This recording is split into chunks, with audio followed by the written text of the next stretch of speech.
Your body's pH level actually reveals quite a bit about your health. Acidic or alkaline, it all really matters.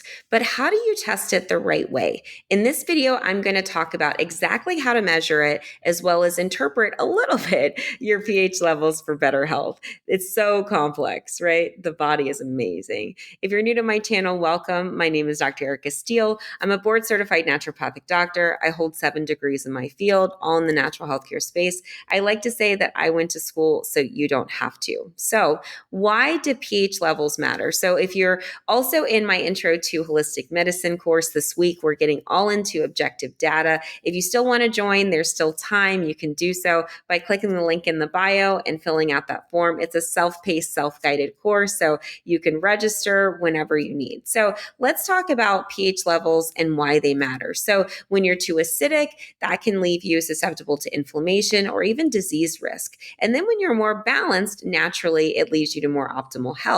Even still, if you're more alkaline though, you can definitely have issues with that, infections, various different, filtration issues. So we want to keep that optimal balance, right?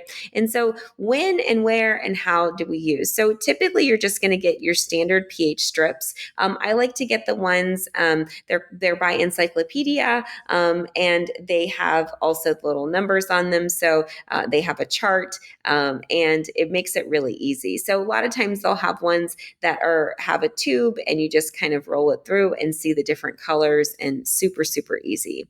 And so you're going to actually take this several times a day. So ideally morning, afternoon, and evening. But if you're just starting out, you can take it, once and kind of go with that. We also take salivary for our digestion, and then we're going to take urinary to see if we have oxidative stress or toxicity. So think about it. You're putting things in and you're taking things out. And so you're going to take the salivary pH strip, and typically it's best to do first thing in the morning before eating or drinking, and you want to wait about 2 hours after your meals for accurate readings. Also, too, the first urine collection of the day is going to probably be the most potent. So you may want to wait until like the mid-afternoon to do your urine. But salivary, usually you can do first thing in the morning. Ideal is around 6.8 to 7.4. So low is going to be anywhere from 6.5 down. So a lot of times when people first start this, they're going to, be in the fives, and that can indicate some acidosis or a high metabolic acid load or even stress. And so we want to make sure that we improve that. And typically, once we get a base reading and then we get consistent readings, we're able to get our averages over time. It's not just a one and done, because you never know. You could have, a fluke reading, right? So we want to make sure that you we'll have a 7-day challenge. But even in that 7-day challenge, it talks about, the difference is in doing it for 14 days versus doing it for 30 days. They all have different benefits, but just starting out, we're going to be participating in that 7-day challenge. If you want to be a part of it, go ahead and click the link again in the bio, Intro to Holistic Healthcare or Natural Healthcare in our Holistic Life app, and you'll be able to join in. So we also want to be mindful if the pH is too high, because that can indicate low stomach acid or hypochlorhydria or even an infection. So we do want to be mindful. We don't want it to be too high either, right? And so we'll also look at our urine pH, because that is going to reflect our kidney function, our metabolic waste. Again, I was saying the first urine in the morning is good, but just to realize that that one is going to be that highly potent one. So that mid-afternoon tends to be a better fit if we want for trend tracking.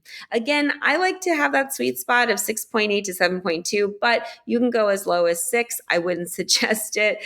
Definitely not below 6, because then that really indicates high dietary acid load, dehydration, and kidney stress. I like my cells nice and hydrated. So 6.5, 6.8 is really where we want it to be, but we don't want it to be too high, because remember, we don't want to have any mineral imbalances or bacterial infections. Usually you can get the pH strips at pharmacies. They're pretty easy to pick up locally. There's also a link below that you'll be able to check out. And you just take it several times a day. You put the readings in there. We do have a metabolic guide where you can track it, or you can track it in the app. So you can do it manually on a piece of paper through our guide that kind of goes over more in detail, how to track and that sort of thing. All of that is included as a part of our intro to holistic medicine. So in that course, it really teaches you in depth and gives you guidelines and gives you tools and techniques. And we're going to get into really interpreting this data